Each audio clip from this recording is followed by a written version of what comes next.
Malamang akala mo ang gaming PC mo ay iyo talaga. Kung iiwan mo naka-idle ang Windows, 11 ng 24 na oras, magpapadala ito ng 3,000 plus telemetry ping sa 100 plus server, lahat tumatakbo sa background kahit wala kang ginagawa. Gumagana itong parang digital wiretap, naguulat ng system metadata at mga tracking identifier kapag iniwan mo ito. Akala ng marami, dumilipat ang Windows sa lokal na AI para manatili ang lahat sa mismong device. Pero ayon sa leak na dokumento, may mas madilim silang plano, alisin ang pagmamay-ari mo sa sarili mong PC. At habang abala ang lahat sa mga handheld console, may isa na tahimik na gumagawa ng tanging tunay na daan palabas. Hindi na kinailangan ni Valve ng pahintulot para gawin ito. Kabanata 1, ang bahay na salamin. 2 taon nang ibinebenta ng Microsoft ang Copilot Plus PCs bilang tagumpay sa privacy. Local lang talaga tumatakbo lahat, hindi lumalabas ang data sa makina mo. Pero taliwas ito sa katotohanan, nag-test ang PC Security Channel sa malinis na Windows 11 system. Walang user na nakalogin at walang apps na bukas, pero nakatambay ang makina sa mesa. Sa loob ng 24 na oras, kumonekta ito sa 12-12 ng server, hindi lang Microsoft. Nagpapadala ito ng signal sa third-party ad network at market research companies, ang ilan sa mga ito ay hindi pa narinig ng karamihan sa mga user. Kahit ibinaba ng husto ang privacy settings, walang epekto. Ang paraan lang para matigil ito ay policy controls na wala sa consumer Windows. Bukod pa riyan, nandyan pa ang recall. Ang Copilot Plus AI ay kumukuha ng screenshot ng screen mo kada ilang segundo kapag may pagbabago. Ang bawat larawan ay nasi-save sa lokal na database ng hard drive mo.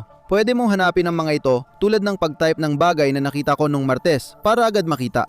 Ang tunay na problema ay ang nilalaman ng mga larawang yon. Email, website, pag-login sa bangko, pribadong chat at mga pop-up ng password manager kahit sandali lang lumabas.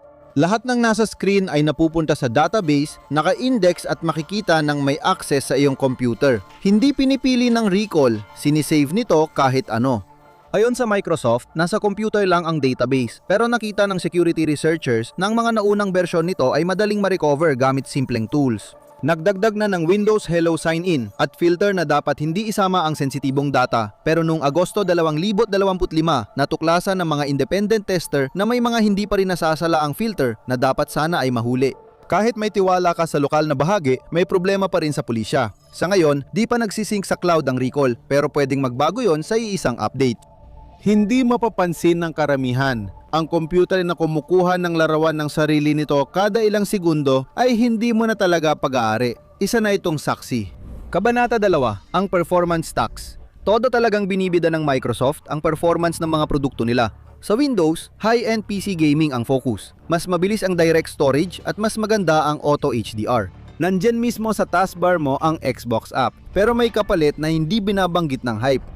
Matagal nang sinusubukan ng mga mamamahayag at reviewer ang parehong laro sa parehong hardware sa Windows 11 at Linux. Madalas gamitin ang Linux build na base site, isang OS na ginaya ang Steam OS. Sa papel, halos pareho rin ang resulta. Madalas ipagmalaki ng Windows fans ang average frame rates, pero hindi nito pinapakita ang tunay na experience sa laro. Mas mahalaga ang 1% low. Pinakamasama yung pag-freeze habang naglalaro, lalo na kapag bigla kang lumiko o nasa gitna ng barilan. Ramdam agad ng otak mo, kahit iba pang sinasabi ng frame rate counter. Dito na napapahiya ng Linux ang Windows. Gamit ang eksaktong parehong hardware at settings, palaging mas mataas ng 15 hanggang 20% ang lows ng Linux kumpara sa Windows 11. Wala namang misteryo dito. Yung background services, sapilitang update checks, telemetry pings, at si Copilot na gumagawa ng di mo inutos. Maliit lang bawat isa, pero kapag pinagsama sa makina na naglalabas ng 200 at 40 frames per second, nagkakapatong-patong lahat. Binyayaran mo ang performance na yon. Ginugugol ng Windows ang ilan dito sa mga bagay na walang kinalaman sa laro mo. Gumagastos ka ng libo-libong dolyar para sa high-end gaming rig, pero nababawasan agad ang lakas nito dahil sa operating system na kailangan i-install. Kung ang Linux ay kasing galing o mas madanda sa Windows sa performance, natitira na lang talagang dahilan ay multiplayer games. Matagal na itong naging deal breaker. Hindi problema ng Linux ang pagpapatakbo ng laro, kundi ang pag-block ng anti-cheat system bago makapasok. Kapag nawala ang hadlang na ito, option na lang ang Windows. Kabanata 3, ang ilusyon ng anti-cheat. Matagal nang pareho ang sagot kung bakit kaunti lang ang lumilipat sa Linux. Maayos kang makakalaro ng single player na laro, pero kapag may anti-cheat ang multiplayer na laro, hindi makakapasok ang Linux users. Nadi-deny agad bago main menu. Kaya nananatili sa Windows ang marami dahil dito umaasa ang mga laro nila. Pero may nagbago. Nagdagdag ang Epic ng Linux support sa Easy Anti-Cheat na sinundan ng BattleEye. Mga dating hindi suportadong laro ay gumana na agad. Inabot ng 4 na taon bago ito naging normal. Noong 2011, kung may nagsabi sa'yo na naglalaro sila ng Apex Legends o Halo Infinite sa Linux, malamang natawa ka sa kanila. Hindi gumagana ang mga larong iyon sa labas ng Windows. Ngayon, pinapatakbo na ng mga tao ang mga iyon sa Steam Deck habang nakahiga sa sofa. Pati lumang PC games, mas maganda pa ang takbo sa Linux kaysa sa modernong Windows. Ang mga laro noong dekada 2000 na may launcher o compatibility issue sa Windows 11 ay gumagana ng maayos gamit ang mga compatibility layer tulad ng Proton. Isang koordinadong pagsisikap ito sa likod ng eksena, may nagbayad para sa engineering, tumawag sa developer, nagsulat ng code at bumuo ng testing pipeline. Halos wala ng technical na dahilan para manatili sa Windows para sa mga larong nilalaro tuwing weekend. Karamihan sa mga patuloy na ayaw sa Linux ay competitive multiplayer na laro. Ang mga higante tulad ng Epic Games, Riot at Bungie ay tumatangging patakbuhin ang kanilang agresibong anti-cheat software sa isang open source na sistema. Isa itong purong desisyon para sa seguridad at negosyo. Lahat ng ito ay tumutugma sa isang bagay na halos walang umasang mangyayari. Kabanata 4, Anomalya sa Hardware. Nung unang bahagi ng 2022, lumabas ang Steam Deck. Sa Pebrero 2025, iniulat ng The Verge na umabot sa halos 4 milyon ang benta nito. Iyan ay halos kalahati ng lahat ng handheld gaming PC na nabenta sa 3 taon. Ang kalahati naman ay hinati-hati sa Asus ROG Ally, Lenovo Legion Go at MSI Claw na pinagsama-sama. Naabot ng Valve ang numerong iyon ng halos walang tradisyonal na pag-aanunsyo, walang sikat na personalidad, walang mga billboard. Kumalat ang deck sa usapan-usapan at pagpapakita ng mga tao sa kanilang mga kaibigan. Bahagi rin ng kwento ang presyo. Ang gatayang Steam Deck ay nagsisimula sa $399 habang ang Asus ROG Ally na may Windows ay maaaring higit pa sa doble ang presyo depende sa specs. Karaniwan ding mas maikli ang battery life ng Windows version kahit pareho ang hardware. Itinakda ng Valve ang presyo ng deck bilang pangunahing pagpipilian para sa mga interesado sa handheld PC gaming. Ibinenta nila ang hardware halos kapresyo ng paggawa at doon sa mga larong na ibebenta sa Steam nang galing ang karamihan sa kinita nila. Sa mga numero ng operating system, nagiging kakaiba ang usapan. Noong Marso 2026, naitala ng sariling Steam hardware survey ng Valve ang Linux sa 5.33% ng lahat ng gumagamit ng Steam. At yon ang unang beses na lumampas ito sa 5%. Noong Abril 2026, bumalik ito sa 4.52% matapos ang pagtaas. Kahit paano, pataas pa rin ang trend. Noong unang bahagi ng 2024, nasa ibaba pa ng 2% ang Linux. Pagsapit ng 2026, higit 4% na ito at nanatili ron. Sa panahong yon, bumaba ang Windows mula 76% sa 72%. Ito ang pinakamalaking tuloy-tuloy na pagbagsak ayon sa survey. May 130 milyong aktibong gumagamit ang Steam bawat buwan at 6 na milyon dito ay gumagamit ng Linux sa halip na Windows, malayo sa dati na daan-daang libo lang. Ngayon, mas malaki na ito kaysa populasyon ng Denmark. Habang lumilika si Valve ng bagong alon ng PC gamer, halos walang ginawa si Microsoft. Iyan ang kakaibang bahagi. Nagbebenta ng mga console sina Nintendo at Sony. Sa technical na aspeto, nagbebenta rin ng console si Valve. Ang kaibahan, bawat Steam Deck ay isang personal na computer na nagpapatakbo ng kumpletong Linux operating system. Kadalasan, hindi namamalayan ng mga bumibili nito na nakakahanap sila ng alternatibo sa Windows. At nang mapagtanto ng mga tao na ang Steam Deck ay simpleng Linux lang sa ilalim, may iba pang nangyari. In-install nila ang parehong operating system sa kanilang mga desktop PC. Naging daan ang handheld.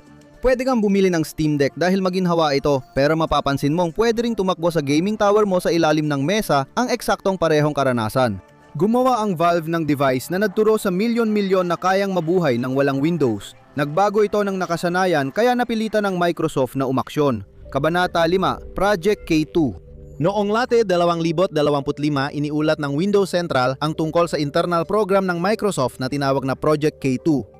Ang programa ay nakasentro sa 3 haligi, performance, reliability at craft. Akmang-akma ang codename na K2. Ang K2 ay isa sa pinakamahirap akyating bundok sa mundo at pangalan pa lang nito ay nagpapakita ng laki ng hamon sa Microsoft. Pero totoo ang mga pagbabagong nagmumula rito. Taskbar na pwede mong ilipat sa gilid ng screen, mas mabilis mag-load ang File Explorer, update prompt na hindi na istorbo habang naglalaro. Hindi nagsisimula ang mga kumpanya ng multi-pillar na quality program kapag maayos ang takbo ng mga bagay.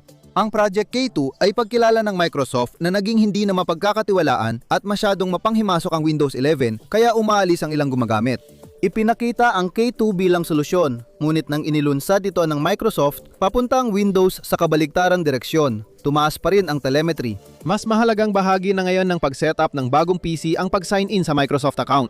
Inayos ng K2 ang labas na reklamo pero walang nagbabago sa loob. May dagdag pang gastos. Isang beses lang bayad sa Windows license pero ang subscription tuloy-tuloy ang bayad sa Microsoft. Hindi matapang ang desisyon ng Microsoft dahil sobrang pabor sa kanila ang mga numero. Ginaya lang nila ang ginawa ng Adobe sa Photoshop at Autodesk sa AutoCAD. Ginawa na ito ng Office team gamit ang Microsoft 365. Alam na ang pattern at resulta. Ang kaibahan ng Windows ay marami pa ring gumagamit ng lumang modelo. Ang PC gaming ay multi-bilyong dollar na industriya na nakasalalay sa tatlong bagay. Ikaw ang may-ari ng hardware, nasa drive mo ang mga laro, at kontrolado mo ang iyong makina. Isang bersyon ng Windows kung saan kailangan mong mag-sign in at magsimulang maglaro at kung saan ang mabibigat na proseso ay nangyayari sa mga server ng Microsoft ay hindi talaga akma para sa mga gumagamit na iyon. Makikita mo ito sa totoong produkto. Subscription ng Xbox Cloud Gaming at Game Pass. Ang Microsoft Store ay nakasentro sa Microsoft account. Dati, pag setup ng Windows 11 PC ay pwedeng gawin kahit walang internet sa pamamagitan ng isang checkbox lang. Ngayon, kailangan na ng workaround na sinasarhan ng Microsoft tuwing ilang release. Lalo nitong inalis ang tunay na pagmamay-ari ng user sa computer at parang pagrenta nga lang ng access. Hindi na aksidente ang timing nito. Ang recall ay bagay sa panahon na lahat ng ginagawa mo ay naitatala para mahanap ng AI. Ang telemetry stream ay para sa hinaharap na pagsingil ng Microsoft based sa paggamit mo. Mga lokal na game library, save files at mods na ikaw nag-install, pati offline na laro, hindi ito tugma sa direksyon ng Windows. Ilan dito ay mabubuhay dahil sa legacy support pero ang iba ay mawawala. Habang ginagawa ng Microsoft ang kulumang ito, mahigit 10 taon nang binubuo ni Valve ang natatanging gumaganang labasan. Kabanata 6, tahimik na pagbuo. Ang huling 10 taon ni Valve ay tila walang saysay bilang hardware na kumpanya. Dapat mo silang tingnan bilang software na kumpanya. Ang Proton ang nagpapagana sa Windows games sa Linux na hindi na nire-rebuild ng developer. Dahil dito, naiintindihan ng Linux ang laro, kaya napapatakbo na rin ang mga lumang Windows games. Ito ang pinaka-importante. Hindi na kailangan baguhin ang mga laro para ilipat sa ibang platform. SteamOS ang bersyon ni Valve ng ideyang ito sa system level.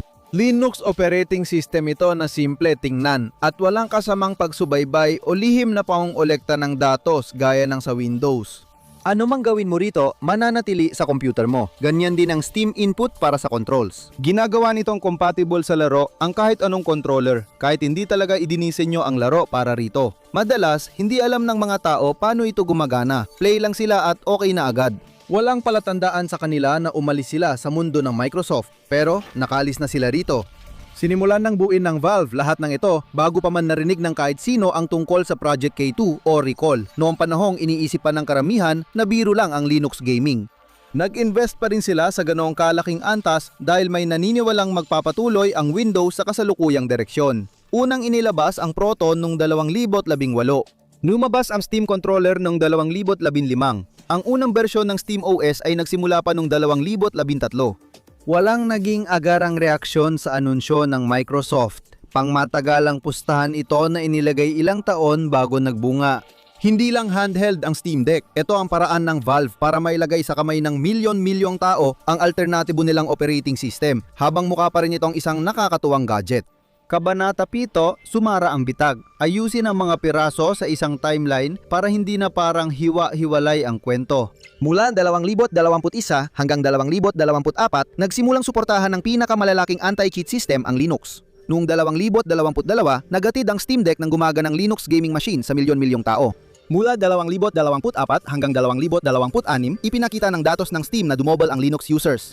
Ipinapakita nitong may malinaw na direksyon ang Valve. Kapag itinabi mo yon sa mga galaw ng Microsoft, nawawala ang ideya na nagkataon lang. Inanunsyo ang recall noong kalagitnaan ng 2024.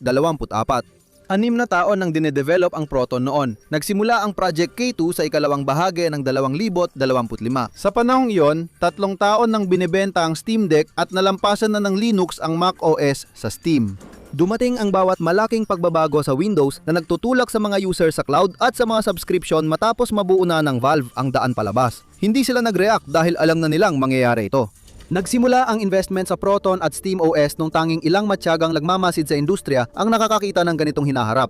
Noong 2018, nailipat na ng Adobe, Autodesk at ng sariling office team ng Microsoft ang kanilang mga pangunahing produkto sa mga subscription model. Malinaw na kung saan patutungo ang natitirang bahagi ng Windows. Imbis na labanan ang Microsoft, nagtrabaho ang Valve ng 10 taon. Nakipagkasundo sila sa mga developer at nagtiyagang ilagay ang sistema sa harap ng mga gumagamit bago pa maramdaman ng mga tao na apurahan na ito. Lantaran itong nangyari habang abala ang karamihan sa ibang bagay. Ang Steam Deck ang naging daluyan na idinisenyo para magmukhang walang banta at may presyong abot kaya milyon-milyon ang sumubok nito nang hindi nagdadalawang isip.